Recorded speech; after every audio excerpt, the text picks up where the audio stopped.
This is Human Body Internal Organ System TLM, prepared by MP UPS Rangampet. ఈ ఒక్క TLM ద్వారా విద్యార్థులకు మానవుని శరీరంలో ఉండే వివిధ రకాల వ్యవస్థలను గురించి ఈ ఒక్క TLM ద్వారానే కళ్ళకు కట్టినట్టుగా చూపించవచ్చు. ఏ విధంగానైతే ఒక డాక్టర్ ఒక బాడీని తీసుకొని అనాటమీ క్లాసెస్ చెప్తారో అదే విధంగా మనం ఈ TLM తీసుకొని విద్యార్థులకు కళ్ళకు కట్టినట్టుగా హ్యూమన్ బాడీలో ఉన్న ఇంటర్నల్ సిస్టమ్స్ని ఎక్స్ప్లెయిన్ చేయొచ్చు. ఉదాహరణకు this is the human body. We can explain by sowing sense organs. This is eyes, nose, tongue, ears, skin, like that way. For example, ఈ స్కిన్ రిమూవ్ చేస్తే మనకు కనిపించేది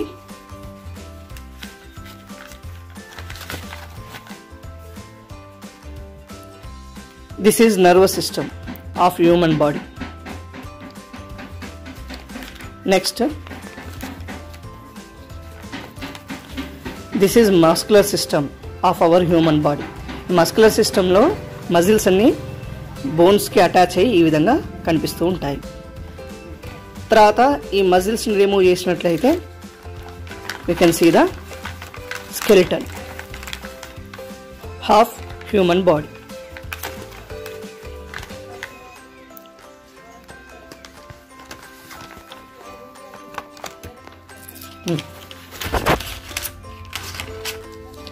This is the skeleton of our body. So ఈ bones cage లోపల వివిధ రకాల internal organs ఉంటాయి. అది కూడా మనం పిల్లలకు కళ్ళకు కట్టినట్టుగా చూపించవచ్చు.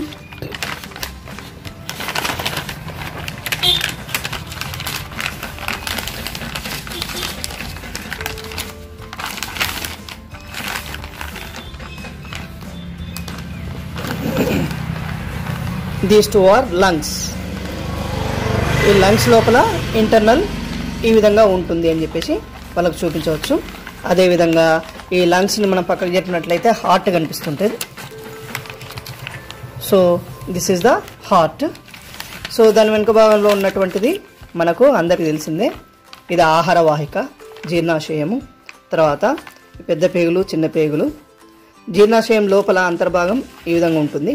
దీని లోపలికి మనకు కామన్గా కాలేయం నుంచి తర్వాత పిత్తాశయం నుంచి మనకు ఆమ్లాలు రిలీజ్ అవుతూ ఉంటాయి.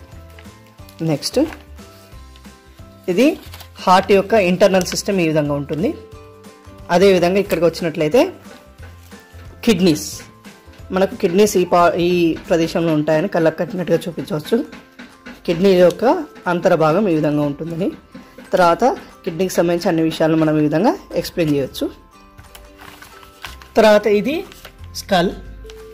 మనము హెడ్ స్కల్ లోపల మనకు అందరికీ తెలిసిన విషయం ఏంటంటే లోపల మనకు బ్రెయిన్ ఉంటుందని, అక్కడ నుంచి వెన్నుపాము ఈ విధంగా వస్తుందని చెప్పేసి మన విద్యార్థులకు కళ్ళకు కట్టినట్టుగా చూపించవచ్చు. This is our TLM. Thank you.